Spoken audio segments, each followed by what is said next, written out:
signal, les merles moqueurs seront tous en fête.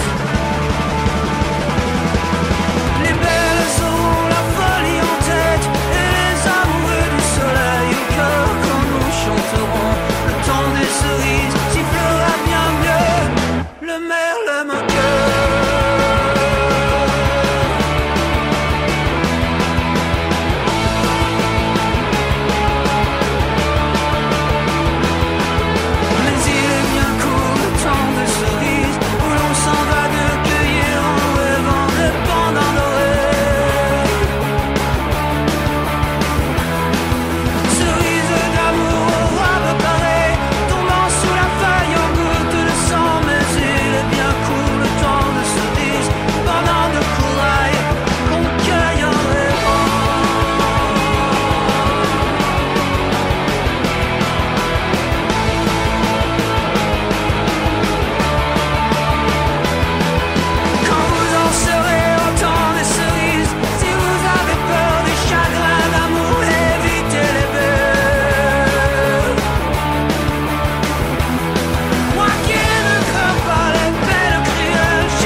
Radio Soupente, la station des Rapins, sans foi, sans loi et sans corbettes.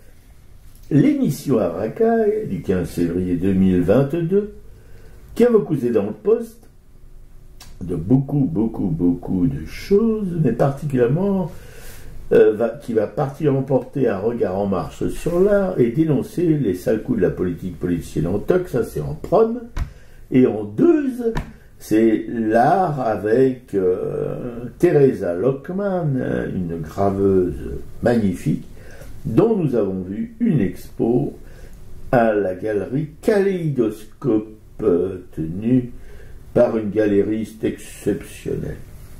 Ouais, salut à tous. Donc, vous pouvez nous mettre un petit mot sur notre mail artracaille@orange.fr ou sur le répondeur de Radio Soupente au 01 41 95 20 96.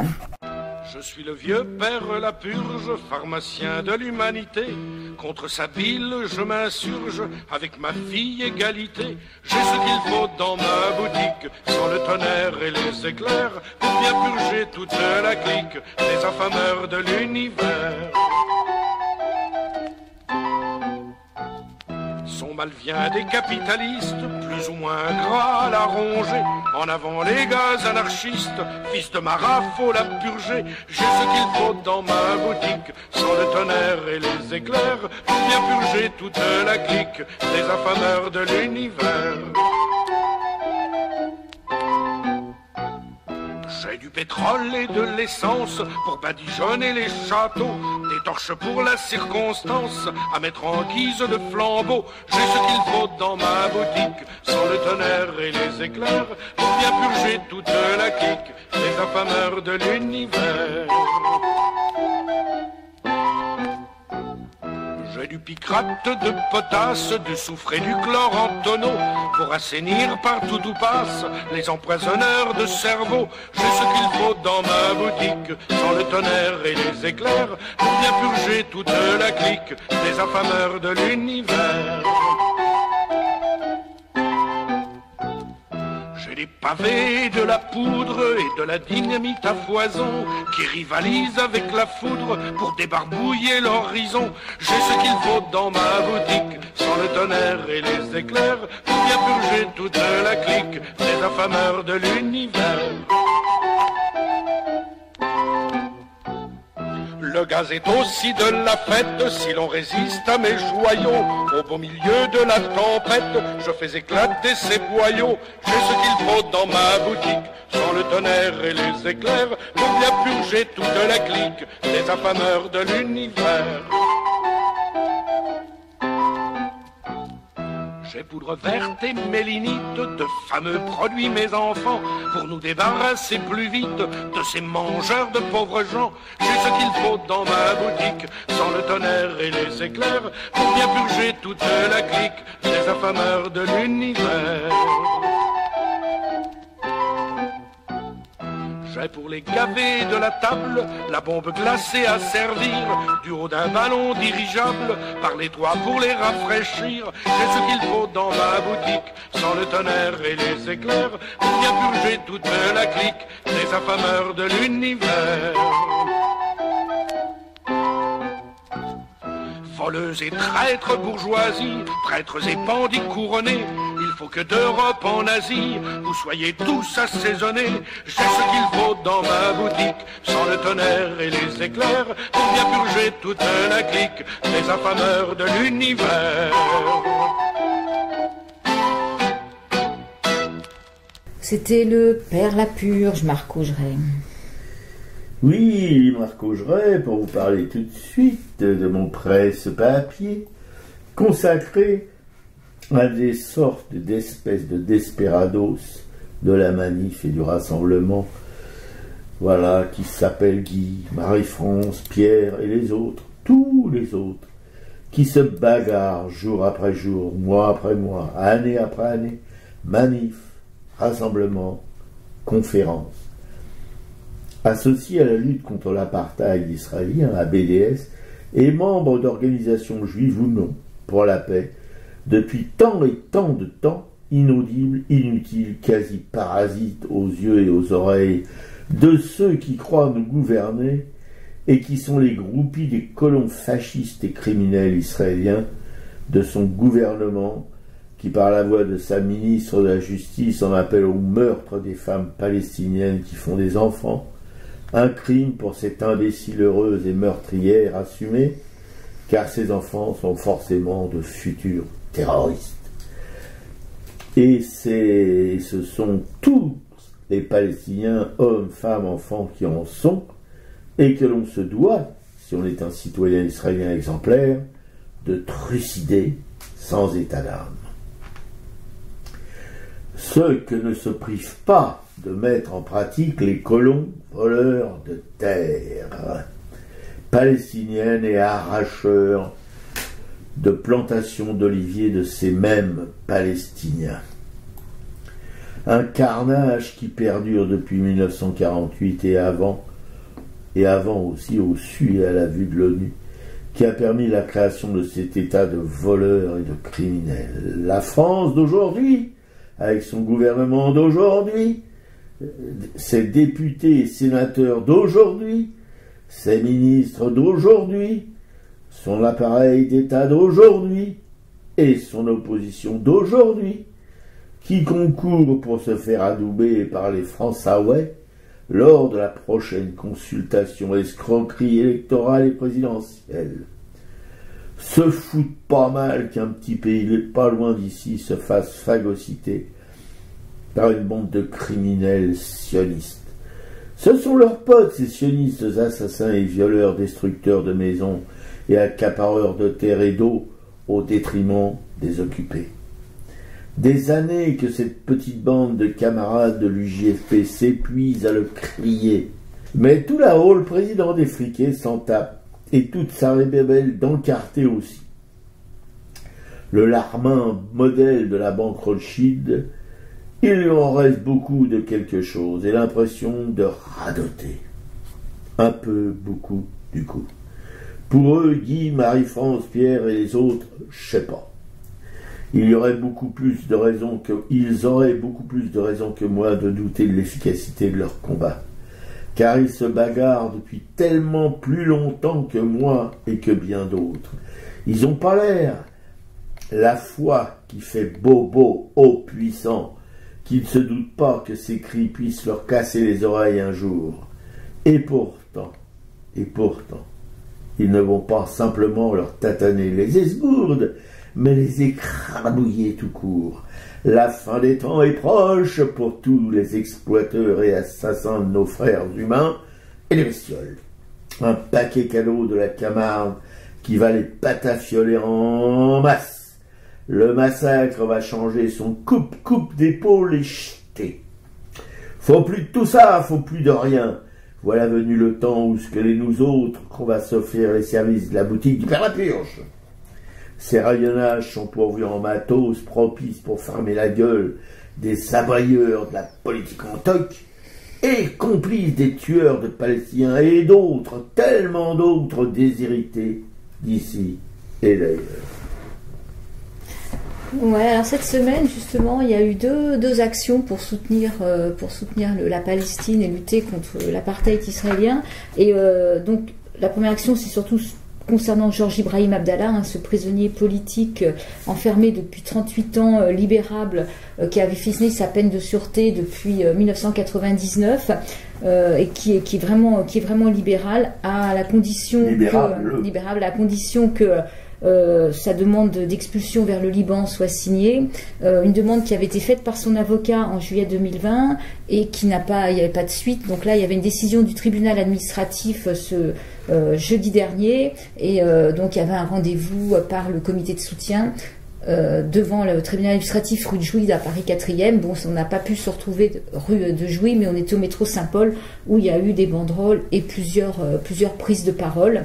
Bien sûr, ça n'a pas été signé, donc Georges Ibrahim Abdallah va encore rester en prison, et on sait bien qu'il est considéré, par les militants, comme un prisonnier politique, parce que il reste en prison sous pression des États-Unis, d'Israël et la France qui obéit, qui est aux ordres de ces gouvernements, quoi. Et Jean-Guy, Marie-France, Pierre et les autres, tous les autres, vont continuer à manifester, à se rassembler pour demander la libération de ce condamné à vie. La justice, c'est un mot creux, en tout cas pour des gens comme Ibrahim Abdallah et d'autres aussi d'ailleurs. Voilà. Ouais. C'est ça la France, la liberté, l'égalité, la fraternité, dans le merdier. Alors pour ceux qui veulent en apprendre un peu plus sur Georges Ibrahim, il y a un film qui est sorti, qu'on peut voir sur la plateforme Cinémutin, qui est une plateforme de diffusion alternative, et qui s'appelle Fedaïn. Et il y a régulièrement dans Paris ou en province des projections de ce film avec des débats.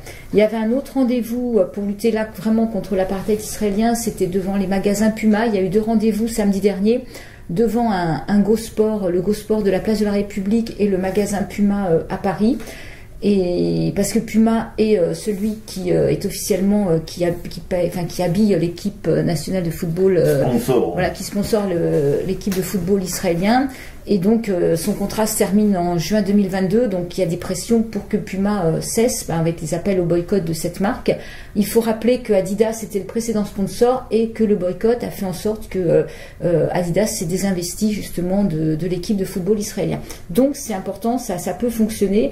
Et justement Marie-France, qui est de tous ces combats, a posté un compte-rendu de cette action. Moi j'y suis personnellement pas allée, et elle explique que devant le magasin Puma, ils ont discuté avec le directeur, ils ont remis une lettre au directeur du magasin et que tout s'est bien passé, alors que 2 ans auparavant, il y avait déjà une précédente action et que la LDJ avait attaqué les militants en déchirant leurs banderoles. Et tu peux expliquer qu'est-ce que la LDJ, c'est je sais plus, c'est une ligue de sionistes, voilà, très violente. En fait, c'est d'ailleurs une asso qui est même interdite aux États-Unis et qui ici régulièrement. Qui est aux États-Unis considérée comme terroriste. Voilà, pas en France, non. Voilà, ici est vraiment très très violente, quoi.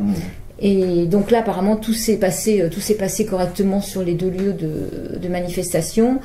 Et par contre, quand ils avaient été attaqués il y a 2 ans, ils avaient porté plainte, et que 2 ans après, il n'y a toujours aucune sanction et que rien n'a avancé sur la plainte déposée contre la LDJ. Donc voilà. Après, voilà, moi, Comme il n'y a aucune sanction contre Israël depuis 1948. voilà, on est toujours dans la même chose, mais bon, moi, comme j'ai participé jeudi à ce rassemblement, c'est vrai que il y a quand même quelque chose, il y a aussi une énergie quand on retrouve des militants, même si on n'est pas 150, même si on est peut-être 50, 60, voilà, ça fait du bien quand même de voir quelques kéfiers, de voir des gens en plus qui ont un discours construit. Marie-France a été interviewée par RFI, j'espère que le reporter pourra diffuser son petit interview qui doit durer 5-10 minutes, parce qu'elle avait une pancarte avec 3 prisonniers. Il y avait Omar Barghouti, Marwan Barghouti, qui est emprisonné en Israël donc depuis déjà beaucoup de longues années aussi. Il y avait Georges Ibrahim Abdallah et un 3e prisonnier emprisonné en Israël aussi. Et donc elle expliquait un petit peu l'histoire de ces 3 prisonniers. Non, il n'y avait pas Sylvie Grange, mais bon, voilà, il y a eu des prises de parole, ça fait quand même du bien de voir cette motivation. Et je sais que Georges Ibrahim Abdallah, tous les ans, il y a une manifestation à Lannemezan au mois d'octobre. Où il est emprisonné. Et là, les gens tournent autour de la prison en tapant un peu sur les grilles. Et lui est quelqu'un, apparemment, Marie-France dit qu'elle l'a jamais rencontré personnellement, mais qu'elle lui écrit. Et qu'il répond, qu'il est très attentionné, qu'il prend des nouvelles de tout le monde. Enfin, je crois que c'est vraiment quelqu'un, et que c'est un rock politique, c'est-à-dire que, en fait, lui ne veut pas revenir sur son engagement politique, et c'est ce qu'on lui demande, de renier ses engagements, quoi. Voilà. Donc sinon, alors qu'est-ce que je voulais vous raconter, à part Georges Ibrahim Abdallah, je voulais faire un petit détour. Non, je vais faire un petit détour par Blanquer. Pourquoi? Parce qu'il y a un article dans Télérama, Conseil supérieur des programmes, Blanquer tend-il le bâton pour se faire battre? Pourquoi ça? Parce qu'effectivement, cette image de ce ministre de l'Éducation qui est quand même mal parti, parce que là, quand il nous pond des... Oui, enfin, ça fait 5 ans qu'il est mal parti. Oui, mais enfin, bon, là, quand il modifie qu'il est en vacances, alors qu'il est en vacances et qu'à 5 heures du soir, le dimanche, avant la reprise des congés de janvier, il modifie tous les protocoles sanitaires et tout, c'est quand même c'est malvenu pour les éducateurs, c'est toute l'éducation nationale, parce qu'en plus, il passe pas par l'éducation nationale, mais par la presse pour annoncer tout ce qu'il a fait. Et là, il a nommé Marc Sheringham à la tête de la stratégie Instance. Donc c'est un homme controversé qui, lui, avait plaidé pour la réintroduction du christianisme dans l'école publique. Quand même. Donc là, il faut quand même le faire. Hein. Et ce Marc, comment il s'appelle déjà, parce que ce Marc Sheringham. C'est pas un Français? Non, c'est un ancien conseiller de Raymond Barre, François Fillon et Xavier Darcos, qui était connu pour vanter donc l'idéal civilisateur du christianisme et plaider sa réintroduction dans l'école publique. Donc autant dire que ça a foutu le feu aux réseaux sociaux, quoi. Ah bah oui. Voilà.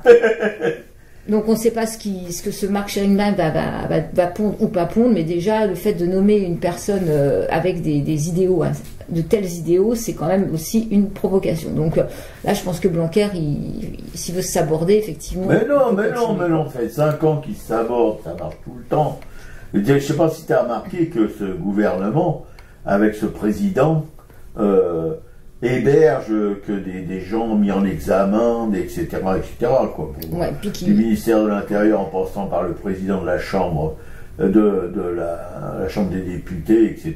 Quoi, voilà. C'est pas un guignol de plus qui va déranger le pouvoir. Bah d'ailleurs, mon prochain presse-papier, parce que là je l'ai oublié, j'ai reçu le dernier Fakir qui décortique toutes les 5 années de macronisme.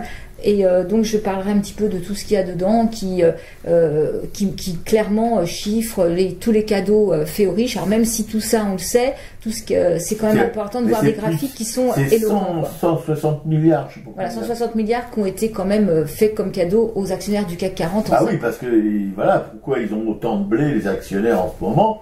C'est le blé de l'État, c'est le nôtre. Alors qu'aux ouvriers, aux gens qui sont vraiment au charbon, on leur envoie, on leur fait des augmentations, on lance-pierre. Voilà. Et là, je voudrais parler des jardins d'Aubervilliers. J'en avais déjà parlé parce qu'il y avait une forte mobilisation. Parce qu'effectivement, ces jardins ouvriers ont été détruits pour construire le solarium de la piscine olympique. C'est même pas la piscine.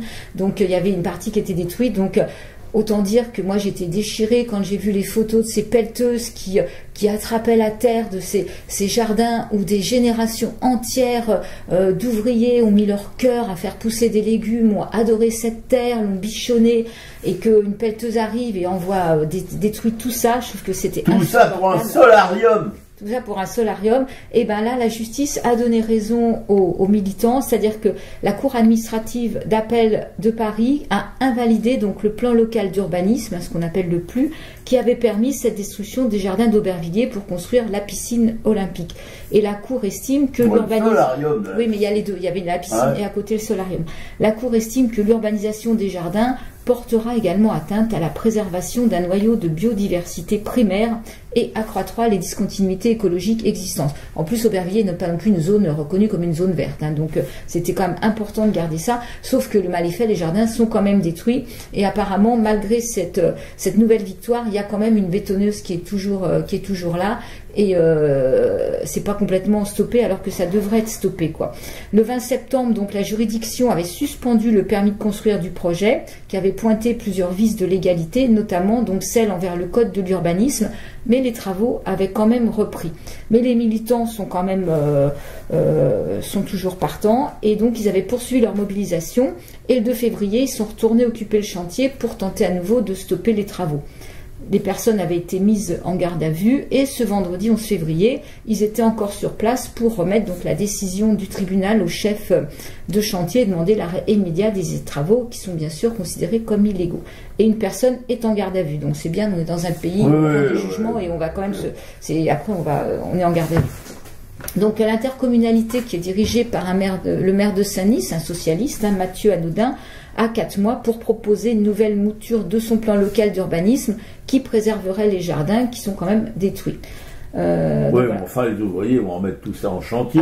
Après, oui, on remet du cœur, on remet de la terre, mais bon, il faut quand même que tous ces engins soient virés, quoi. Et les opposants, donc, sont là, ils baissent pas les bras, ils y vont, et voilà, c'est merci tous ces militants, enfin. Bah oui, parce que combien ils en ont sauvé comme ça de lieux depuis un certain temps, depuis que tu suis tout ça, c'est quand même assez réconfortant de voir que le peuple s'il se mobilise et s'il se bat, bah, il peut quand même gagner. Il y a quand même des victoires. Voilà. Ouais, effectivement, là, passer l'horreur de cette première destruction de ces parcelles, si on remet à nouveau de la terre. Et c'est un maire socialiste qui a autorisé ça? Bah là, je crois que c'est un maire socialiste. Enfin, le maire d'Aubervilliers, je crois que le maire d'Aubervilliers lui a vu son intérêt avec les Jeux Olympiques 2024. Bah oui, voyons. Mais ils sont cons, ces pauvres élus. Oh là là, qu'ils soient socialistes, qu'ils soient tout ce qu'on veut. Ils sont cons. Mais enfin, quand on voit par exemple au niveau des Jeux Olympiques, le CIO autorise à faire des Jeux Olympiques en Chine dans une zone où il n'y a pas de neige, une région où il n'y a pas de neige, il faut piquer la flotte. Non mais ça veut dire quand même que ce système, ce qu'on dénonce. Et dans un pays, dans une dictature, mais quelque chose d'invraisemblable, quoi.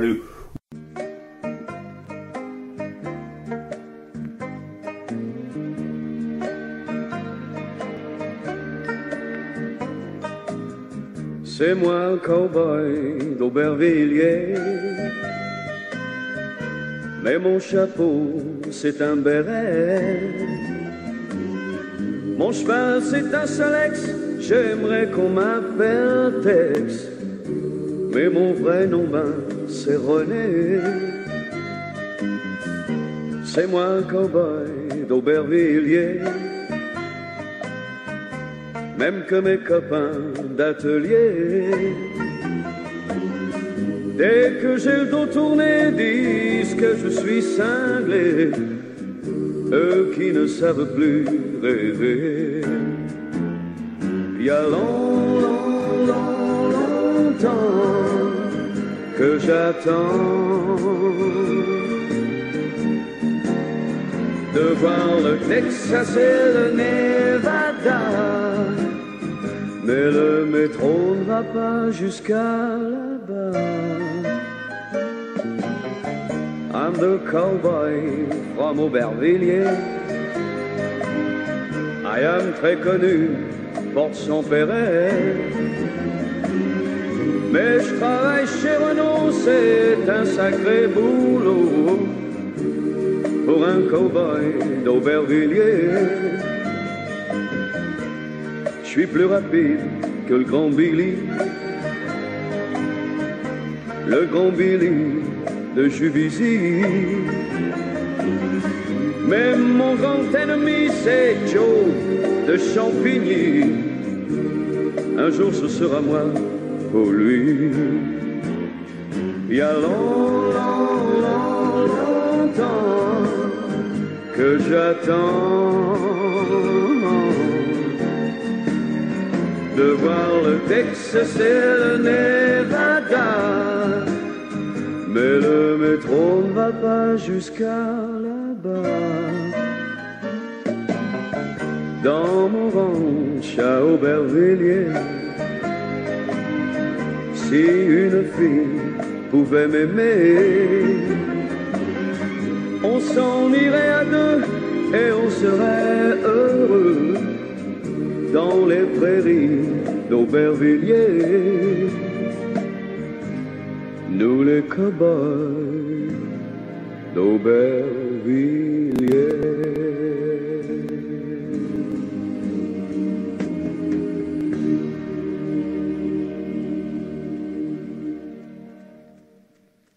C'était le cow-boy d'Aubervilliers, Michel Mallory.